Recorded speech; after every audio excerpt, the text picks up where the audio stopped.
तो आज हम डिस्कस करेंगे परफॉर्मा ऑफ रिवैल्यूएशन अकाउंट। तो चलिए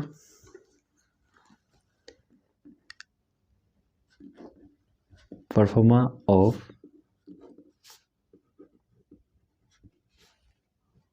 रिवैल्यूएशन अकाउंट। तो हम क्या करते हैं, सबसे पहले फॉर्मेट बनाते हैं। तो देखिए यहाँ पे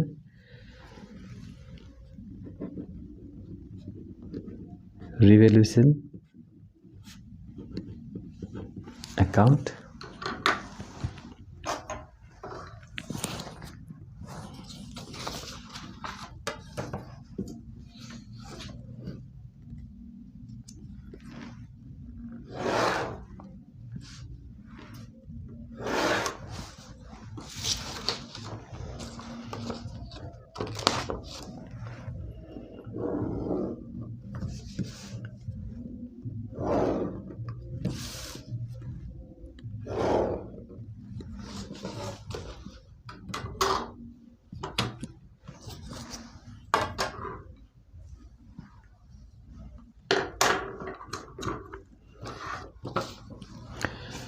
तो यहाँ लिखते हैं हम डेबिट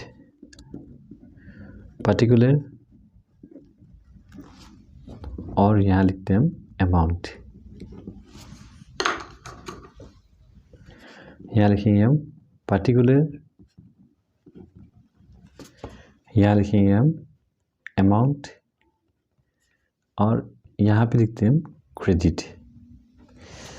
तो देखिए मैं आप लोगों को रट्टा नहीं बनाऊंगा, आप लोग को मैं कॉन्सेप्ट समझाऊंगा जिससे आप लोग को याद हो जाएगा। आप लोग को लग रहा होगा कि ये फॉर्मेट में मैं एक जगह लिखा ब्लैक से और एक जगह लिखा रेड से, तो आप लोग को लग रहा होगा कि आप लोग को भी ऐसा लिखना है। ऐसा कुछ नहीं है, ये बस आप लोग को मैं समझा रहा हूँ। तो देखिए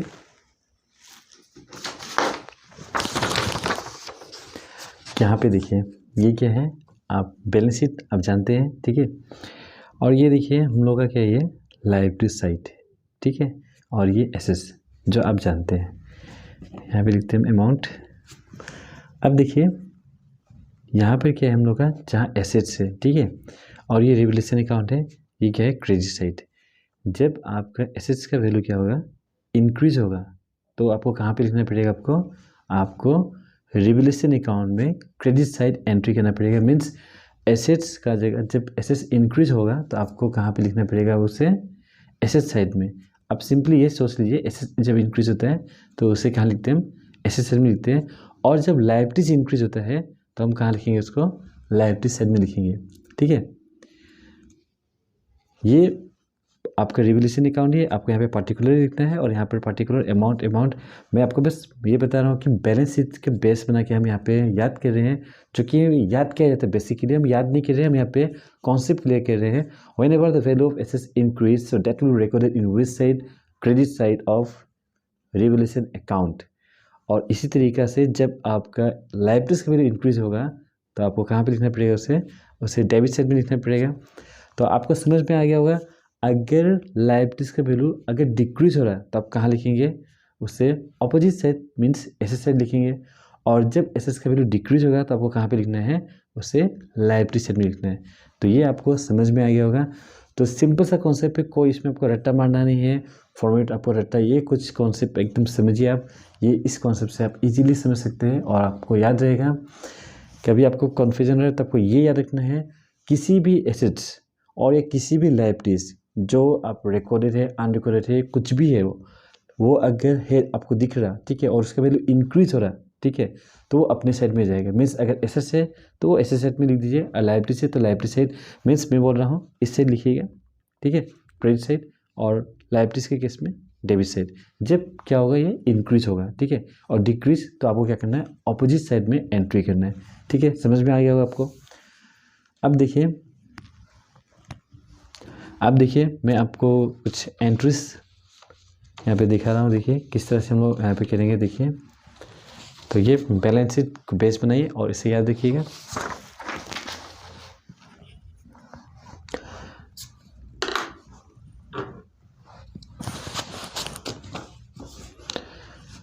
मैं यहाँ पे सिंपली लिख रहा हूँ टू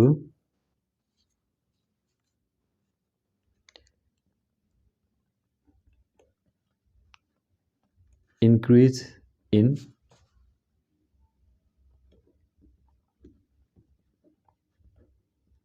लायबिलिटीज। तो यहाँ पे लिखूंगा मैं टू डिक्रीज इन एसेट्स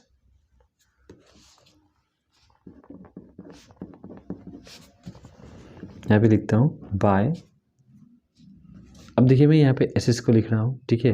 तो अब एसेट्स को लिख रहा हूँ, तो मैं आपको बताया हूँ ये क्या है हम लोग का एसेट साइड बैलेंस शीट के हिसाब से। देखिए तो यहाँ पर क्या होगा, जब एसेट्स ही यहाँ पे रिकॉर्ड होगा तो एसेट्स का वैल्यू क्या होगा, वो इंक्रीज होगा। तो यहाँ पे लिखता हूँ मैं इंक्रीज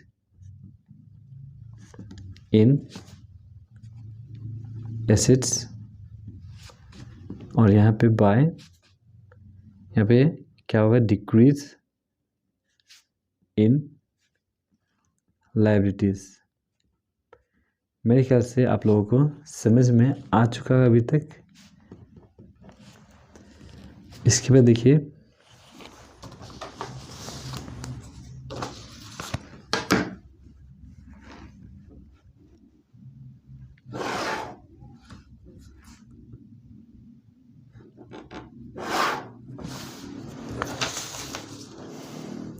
देखिए ये एसेट्स है, मीन्स यहाँ पे जब एसेट्स इंक्रीज हो रहा है तो हम यहाँ पे लिख रहे हैं। अगर इस साइड हम लोग का वैल्यू बढ़ जाएगा, मीन्स ज़रा रहेगा, और ये साइड जब कम रहेगा, क्रेडिट साइड ज़रा रहेगा और डेबिट साइड पे कम रहेगा, तो हम लोगों को क्या होगा, प्रॉफिट होगा। तो हम क्या रखेंगे, टू प्रॉफिट ऑन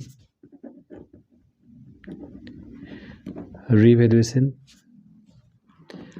ये सिंपली क्या है, आपको यहाँ पे मैं लिख रहा हूँ बैलेंसिंग फिगर। इससे आपको क्या करना पड़ेगा, प्लस माइनस करके निकालना पड़ेगा। तो ये बैलेंसिंग फिगर है। अगर मान लीजिए डेबिट साइड आपका क्या है, एक्सेस हो गया कंपेयर टू क्रेडिट साइड, तो इस केस में क्या होगा, हम लोग को लॉस होगा। देखिए ये कोई बहुत सिंपल सा आपको बात बोल रहा हूँ मैं, आपको कुछ समझने में इतना आपको टफ नहीं होना चाहिए। देखिए क्योंकि देखिए अगर एक नॉर्मली बात समझिए, लायबिलिटीज अगर बड़ा हो गया कंपेयर टू एसेट्स, तो आपको क्या होगा, सोचिए आपको क्या होगा। अगर लायबिलिटीज बड़ा हो रहा है एसेट्स से तो आपको लॉस ही हो रहा है। अगर एसेट्स क्या हो गया, ज़्यादा हो रहा है लायबिलिटीज के कंपेयर में, तो क्या हो रहा है हम लोग का, हम लोग को प्रॉफिट होगा। तो यहाँ पर लिखता हूँ मैं लॉस ऑन रिवैल्यूएशन। ये भी क्या हम लोग का, ये बैलेंसिंग फिगर है ये भी, ठीक है। तो ये हम लोगों क्या है, फॉर्मेट है, सॉरी परफॉर्मा है हम लोग का ये रिवैल्यूएशन अकाउंट का। तो मेरे ख्याल से आप लोगों को समझ में आ चुका होगा।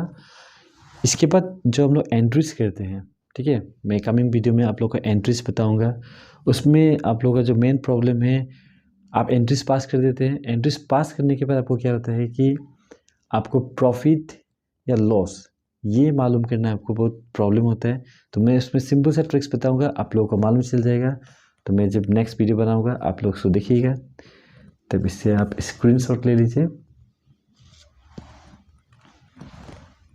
तो ले लिए होंगे। अब देखिए किसी किसी स्टूडेंट लोग का क्वेश्चन रहता है, अगर किसी का वैल्यू कुछ चेंज नहीं हुआ, मीन्स कोई एसेट्स या लायबिलिटीज का वैल्यू चेंज नहीं हुआ, तो क्या करेंगे, तो उसे यहाँ आप इस रिवैल्यूएशन अकाउंट में लेके मत आइए उसे, ठीक है। वो जो है उसको ऐसे छोड़ दीजिए, वो हम लोग बाद में रिकॉर्ड करेंगे बैलेंस शीट में। लेकिन यहाँ पर अगर कोई चेंजेस नहीं है तो उसे आप एंट्री नहीं कर सकते। तो नेक्स्ट वीडियो में फिर मैं डिस्कस करूँगा आपके साथ जनरल एंट्रीज किससे, रिवैल्यूएशन अकाउंट से रिलेटेड